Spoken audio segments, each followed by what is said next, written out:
જય શ્રી કૃષ્ણ મિત્રો, હું ભાવિકા આપનું સ્વાગત કરું છું હરિદર્શન ચેનલમાં. શ્રી પુરુષોત્તમ માસની કથા ભાગ 7.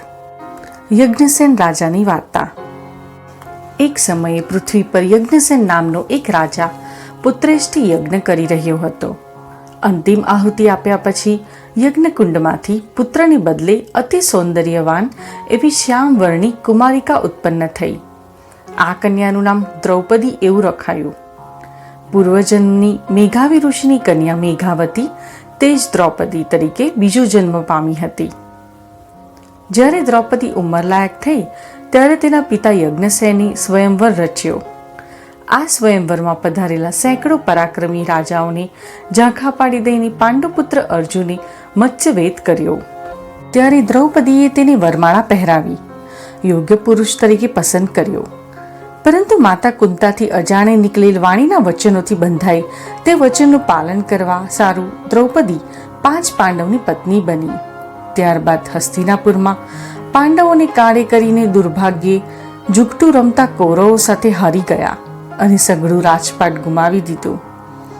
છેલ્લે તે દ્રૌપદીને દાવ પર લગાવતા જુગટું હાર્યા. દુષ્ટ દુશાસને ભરી સભામાં દ્રૌપદીના વસ્ત્ર હરણ કર્યું. ત્યારે દ્રૌપદીએ ભગવાન શ્રી કૃષ્ણ રૂપે પુરુષોત્તમને સાદ પાડ્યો.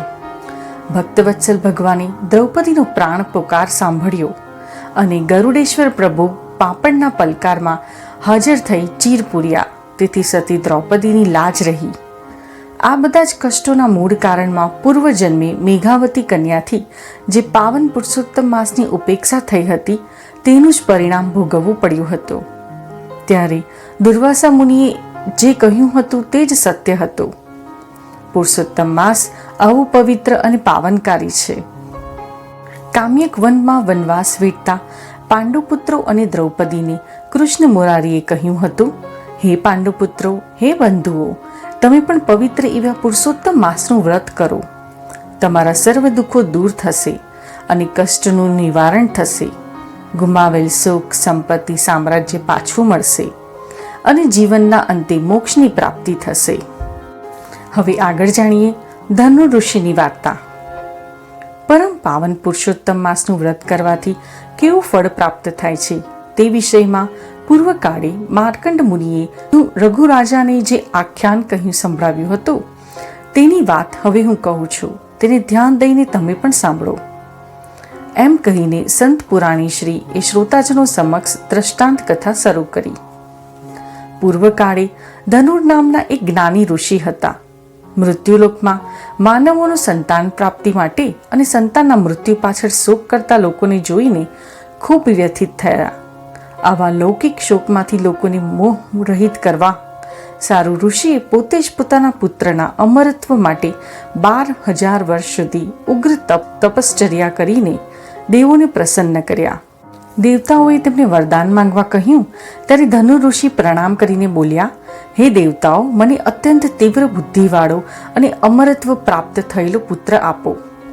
ઋષિની આવી અઘટિત માંગણી થઈ. વિમાસનમાં મુકાઈ ગયેલા દેવો બોલ્યા, હે તપસ્વી ઋષિવર્ય, તમે માંગો છો એવું તો કોઈ કાળે બન્યું નથી, માટે કૃપા કરીને કોઈ બીજું વરદાન માંગો. ત્યારે ધનુ ઋષિ બોલ્યા, હે દેવતાઓ, તમારી પાસે અમરત્વ આપવાની શક્તિ ન હોય તો મને દીર્ઘાયુવાળો પુત્ર આપો.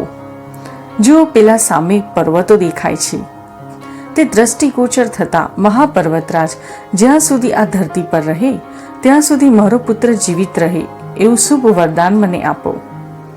દેવતાઓએ તથાસ્તુ કહી ઋષિએ માંગ્યા પ્રમાણે વરદાન આપ્યું.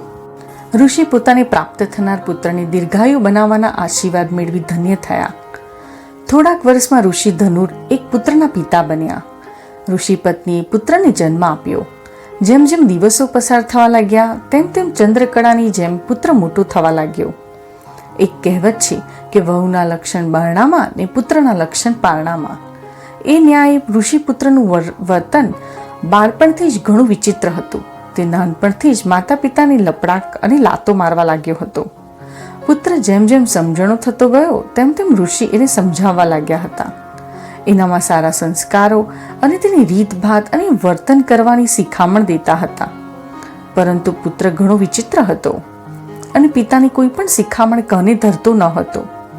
પુત્રને જોવા મળવા અને ખબર પૂછવા આવતા મહેમાનોનું તે અપમાન કરી દેતો હતો. ઋષિમુનિઓનું અપમાન કરી વિચિત્ર વર્તણૂક કરતો હતો. તેના ઋષિ પિતા ઘણું સમજાવતા કે હે વત્સ, તું કોઈ કાળે કોઈ ઋષિમુનિનું અપમાન ન કરતો, નહીં તો ઋષિ તને શ્રાપ દઈ દેશે. દેવોએ તને દીર્ઘાયુના આશીર્વાદ આપ્યા છે. તેનો લાભ લઈ હરિનામ સ્મરણમાં નિત્ય ધ્યાન પરોવી જીવનનો ઉદ્ધાર કર અને તપસ્વી બન. પુત્રએ પૂર્વજન્મના કર્મ અનુસાર પિતાની કોઈ શિખામણ કાને ધરી નહીં. તે દિવસે ને દિવસે વધુ ને વધુ ઉદ્ધત બનવા લાગ્યો. બ્રાહ્મણોનું અપમાન કરવા લાગ્યો અને તપસ્વી ઋષિઓને રંજાડવા લાગ્યો. તે વટે માર્ગોને ખૂબ છંછેડતો અને છેડતી કરી આનંદ લેતો. એક વખતની વાત છે. માહિશ નામના એક અત્યંત ક્રોધિત ઋષિવર્ય પ્રાતઃકાળે ગામની પાદરે આવેલા સરોવર કિનારે ઘણા જ ભાવ થકી શાલિગ્રામની પૂજા કરી રહ્યા હતા. ઋષિપુત્ર ત્યાં જઈ ચડ્યો અને ઋષિને છંછેડવા સારું તે પૂજનમાં અડચણ કરતો શાલિગ્રામ ઉઠાવીને સામે આવેલા સરોવરમાં ફેંકી આવ્યો. આથી ક્રોધિત થયેલા માહિશ ઋષિએ તેને શ્રાપ આપ્યો કે આ ઘડીએ જ તારું મૃત્યુ થાય. પરંતુ તે ઋષિપુત્રને માહિશ ઋષિનો કોઈ કાળે શ્રાપ લાગ્યો જ નહીં. ત્યારે ઋષિને ઘણું આશ્ચર્ય થયું.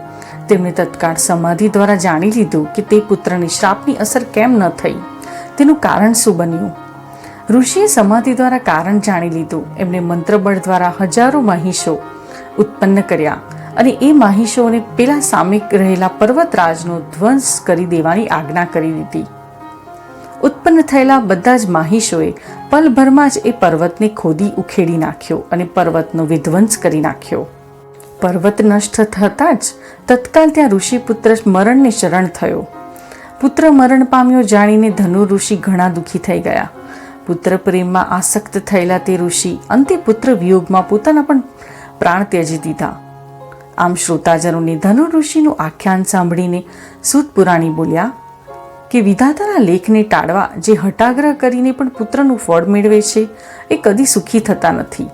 માટે જપ તપ અને ધર્મ કાર્યમાં પરોવાઈ ગયા પછી ઈશ્વરના ફળને પ્રાપ્ત કરતા હઠાગ્રહ કરવો નહીં. હે મુનિજનો, તે ધનુ ઋષિ તથા તેનો પુત્ર બીજા જન્મમાં પવિત્ર પુરુષોત્તમ માસના પુણ્ય પ્રભાવે સંસારના સર્વ સુખ ભોગવીને બ્રહ્મલોકને પામ્યા હતા. વળી ભગવાન પુરુષોત્તમના આશીર્વાદ તથા વરદાન પામીને 12,000 વર્ષ લગી સુખ ભોગવી ફરીથી મૃત્યુલોકમાં પાછા ફર્યા હતા. ત્યારે અવતારમાં દ્રઢધન્વા નામે ચક્રવર્તી રાજા બન્યા હતા અને તેમને પત્ની ગૌતમી નામે ગુણવંતી રાજરાણી મળી હતી. જે રાણી પણ પૂર્વ ભવના પુરુષોત્તમ ભગવાનની કૃપાના ફળ થકી જ રાજસુખ ભોગવી રહી હતી. આવો છે શ્રી પુરુષોત્તમ ભગવાનનો મહિમા. જય શ્રી પુરુષોત્તમ ભગવાન. જય શ્રી કૃષ્ણ. આશા રાખું છું મિત્રો કે આપને આ વિડીયો પસંદ આવ્યો હશે. તે માટે વિડીયોને લાઈક જરૂરથી કરજો, મિત્રો સાથે વિડીયો શેર કરજો તથા આવા જ વધુ વિડીયો જોવા માટે હરિદર્શન ચેનલને સબસ્ક્રાઈબ અવશ્ય કરજો. ધન્યવાદ. જય શ્રી કૃષ્ણ.